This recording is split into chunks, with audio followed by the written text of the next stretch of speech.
जय श्री महाकाल। एक जन का मैसेज आया है, अर्जुन वासुदेव। ये क्या लिखते हैं? गुरु जी, मेरे घर के देवी पुजवा दीजिए, आपकी जो भी खर्चा होगा मैं दूंगा। मतलब आपके जो घर के देवी देवता हैं उन्हें पुजवाना है। तो अर्जुन वासुदेव, आपको मैं पहले ही बता देता हूँ कि मैं तो नहीं पुजवा पाऊँगा। मैं नहीं पूजा पाऊंगा, मेरे पास इतना समय नहीं है। मैं अपनी ही शक्तियों की पूजा कर लूँ, क्योंकि जो आपका गुरु बनेगा, मैं आपका सर्वप्रथम गुरु नहीं हूँ।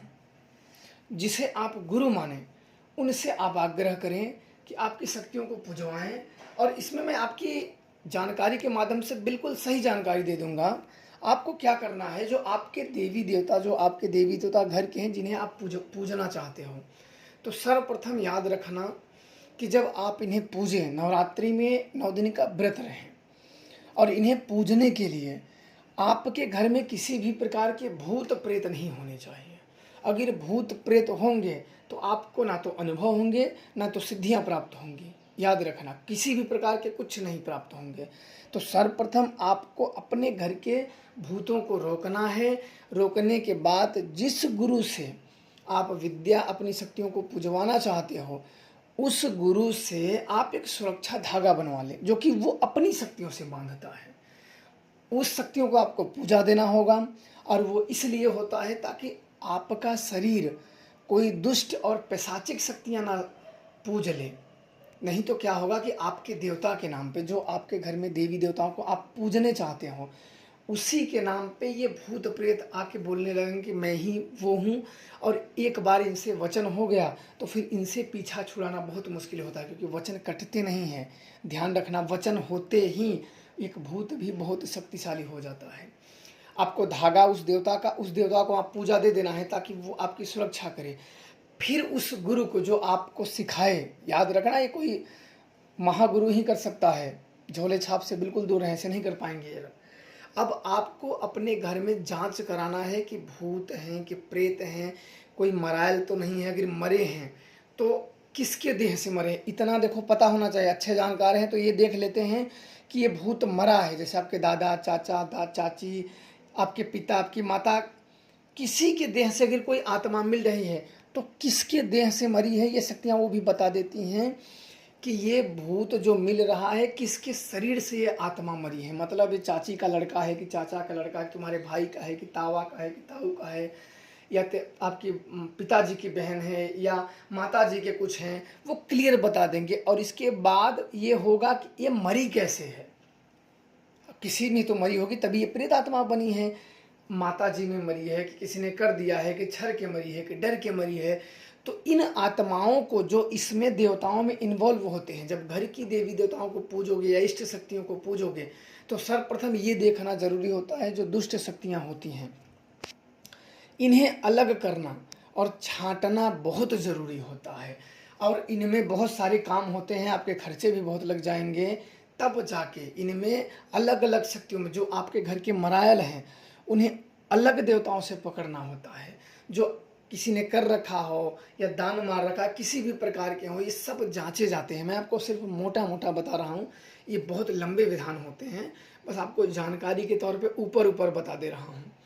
ये करने के बाद जब देवता निर्छल हो जाते हैं तब आप व्रत रहते हो। और याद रखना, व्रत रहने के बाद 9 दिन आपको अपने हाथ से खाना है, किसी स्त्री का स्पर्श नहीं करना है, किसी स्त्री का स्पर्श नहीं करना है।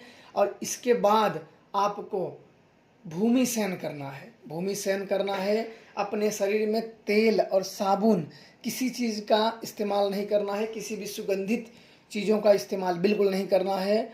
और सुबह शाम दोनों समय स्नान करना है, हवन करना है, पूजा इत्यादि करना है, और मन को शुद्ध रखना है और मौन रखना है।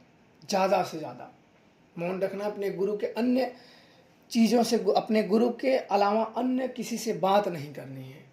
इस नियम को अगर आप पालन करोगे, और गुरु के प्रति अभद्रता और अविश्वास नहीं आने चाहिए, और देवता के प्रति पूरी श्रद्धा हो, तब जब ये रातों को बुलाए जाते हैं, एक पूजा स्थान पे एक मुहूर्त होते हैं और उस पे ही आपके देवता ये पूजवाए जाते हैं और बुलाए जाते हैं, वो आते ही हैं। आते हैं और आपको वचन देंगे। वचन देने के बाद आप जिस प्रकार के वचन लोगे उसी में आपको ढलना होगा, चाहे रण में, वन में, अग्नि में, जाल में, पानी में, मैं कहीं भी बुलाऊं आप आइए। तो बहुत प्रकार के वचन होते हैं, जो हम लोगों के वचन होते हैं वो ऐसे ही होते हैं कि अग्नि में, जल में, थल में, कहीं भी, जंगल, पहाड़, पानी, आग, कहीं स्थान पे मैं बुलाऊं आपको आना होगा। वो शक्तियाँ वचन देती हैं, वो आती भी हैं, हर समय मदद करती हैं। कोई भूत करोगे वो पहले ही पकड़ लेंगे, और प्लस उन्हें पलटने के लिए वो भूत जो आप करे हो उन्हें तो पकड़ लेंगे, प्लस इधर से वो खुद जाएंगे वहाँ डालने के, तुम्हारा तो तुम्हारे ऊपर जाएगा ही, प्लस यहाँ से एक दो ताकतवर जाएंगे तुम्हें इस प्रकार की सजा देने के लिए। तो इस प्रकार ध्यान रखना कि देवता पूजते समय इस बात का विशेष ध्यान रखना कि जानकार और गुरु योग्य होने चाहिए।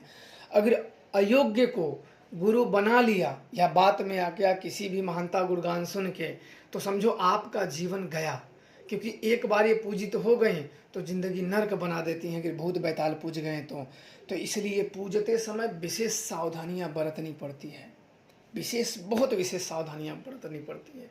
अन्यथा कहीं आपके दाढ़ी के नीचे, मुंह के नीचे कोई प्रेत ने वचन ले लिया उन शक्तियों का नाम दाग के, तो समझो फिर जिंदगी फंस जाएगी। इसलिए किसी महायोग्य जानकार में जिसे आप पूर्ण विश्वास करते हो, एक दो बातों पे किसी से विश्वास नहीं डिगते हैं, इसलिए पूर्ण विश्वास हो तभी, और जानकार हो कि हाँ आपके ही कोई संबंधित हो जिसे आपको मालूम है कि ये व्यक्ति छलिया नहीं है। क्योंकि व्यक्ति छलिया से ज़्यादा जो व्यक्ति सही होता है उससे सही तो गद्दार सही दिखने लगते हैं, जिसके मन में कपट होने लगते हैं। आपको मैं बता दूं कि जो कोई व्यक्ति अगर सही है तो उससे भी सही गद्दार दिखने लगता है, क्योंकि उसकी बनावटी भरी बातें होती हैं और इन शक्तियों में छल खा जाओगे। और छल खाने का मतलब होता है कि आपका तो जीवन गया ही, पर आप अपने परिवारों को ऐसे संकटों में डाल देंगे जो कि उनका कोई कसूर नहीं होता है। क्योंकि भूत प्रेत जहाँ पुजवा लेते हैं वहाँ कुछ ही समय तक शांति रहती है। कुछ समय का मतलब साल 2 साल, तब क्यों रहेगी, जब तक आपको कोई शक्तियाँ जब पा जाते हो तो आपको बड़ा अच्छा लगता है कि हमें तो शक्तियाँ आ गई हैं। बड़े मन से और बड़े लगन से साल 2 साल पूजा करोगे, फिर तो वहीं कोई चीज़ हो एक बार मन उबता है। कोई आप चीज़ लेते हो या सामान लेते हो या कोई अपनी इच्छित वस्तु लेते हो तो थोड़ा समय तक उसका प्रेम और मोह रहता है, बाद में मोह टूटने लगता है। तो ऐसे शक्तियाँ होती हैं। थोड़े 1-2 साल तक बहुत पूजा करोगे, बाद में जब पूजा कम करोगे तब ये आपके ऊपर कहर टूटेगा। इसलिए कोई ये चीज़ आपको बताएगा नहीं, बताएगा कहाँ, जानकारी नहीं रहती तो बताएगा कहाँ। मेरे जो अनुभव हैं, मैं जब से तंत्र विद्या को सीखा हूँ, मैं दूसरों के जाके ठीक करके मुझे अनुभव प्राप्त है। हर सिचुएशन में अनुभव अलग अलग होते हैं। एक ही चीज़ों में कई रास्ते निकालने पड़ते हैं, एक ही रास्ते को क्लियर नहीं मान सकते भाई ये है तो यही है। कई रास्ते उसमें आगे चल के बदल भी जाते हैं। तो मेरा जो अनुभव है मैं जाके करा हूँ हर चीज़ों में, चाहे दान हो या कोई चीज़ हो। इसलिए अगर कोई मनगढ़ंत बातों को दूसरों को सुन को भी बताना चाहे तो हम लोगों को सुनते ही मालूम पड़ जाता है कि नहीं ये सही नहीं है, पर उसकी भी निंदा नहीं करते हैं, उसकी बुराई नहीं करते हैं। कोई बात नहीं, ये भी अपना जैसे जिए खाए, हम लोगों से क्या मतलब। जब तक पीछे ना पड़े या तुम अपने हिसाब से अपना जो करो, तुम जैसा कर्म करोगे तुम भरोगे। भाई तुम कर्म ही एक प्रधान है, जैसे तुम बीज डालोगे उसी का फल तुम्हें प्राप्त होगा। ये कर्म ही प्रधान है। तो इसलिए देवता पूजते समय बहुत सावधानियां बरतनी पड़ती हैं, अन्यथा ऐसे अबहा ढबहा को पकड़ लोगे तो बिल्कुल वो तो मरा ही है, तुम्हें भी मार देगा अपने साथ में। इसलिए बहुत सोच समझ के करें और जांच कराना बहुत ज़रूरी होता है कि देवता बझे हैं कि नहीं बझे हैं, भूत प्रेत या कुछ अनिवार्य जरूरी है उसमें इन्वॉल्व है कि नहीं। जांच होने के बाद अगर इसमें कूदोगे तो बिल्कुल कई चांस रहेंगे कि आप इन चीज़ों में नहीं फंसोगे। तो ऐसे करिए, बिल्कुल नहीं फंसोगे। आपको जानकारी मिल गई होगी। खुश रहें और प्रसन्न रहें। जय श्री महाकाल।